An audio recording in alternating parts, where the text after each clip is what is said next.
part 3 of reading the Constitution together. This is sections 3 and 4.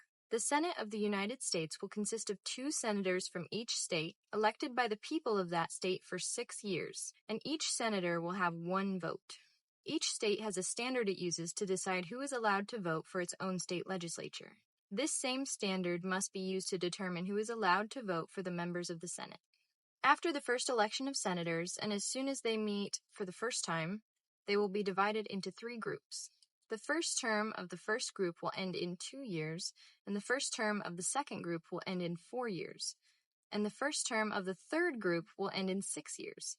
In this way, 1/3 of the Senate will be elected every 2 years.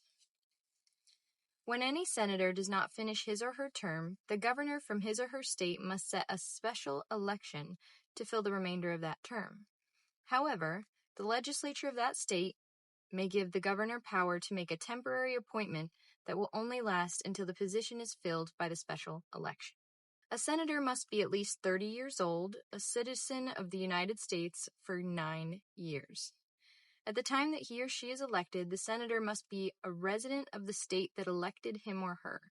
The Vice President of the United States will be the President of the Senate, but may not vote except to break a tie. The Senate will choose their other officers and also a temporary president. He or she will preside only if the Vice President is absent, or when the Vice President is the acting President of the United States. The Senate will have exclusive power to try all impeachments. When they are conducting an impeachment trial, they must first swear that they will act impartially, and then, when the President of the United States is tried, the Chief Justice will preside. There will be no conviction unless 2/3 of the members present vote for it. That's a 2/3 majority. The most serious consequences of impeachment will be to remove the person from office and disqualify him or her from holding any official position under the United States.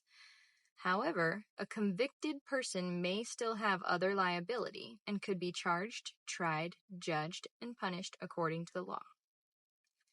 Section 4.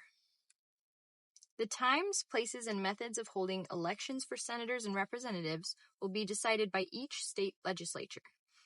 Congress may override these regulations at any time by law. The terms of Congress will end at noon on January 3rd, and the terms of their successors will then begin.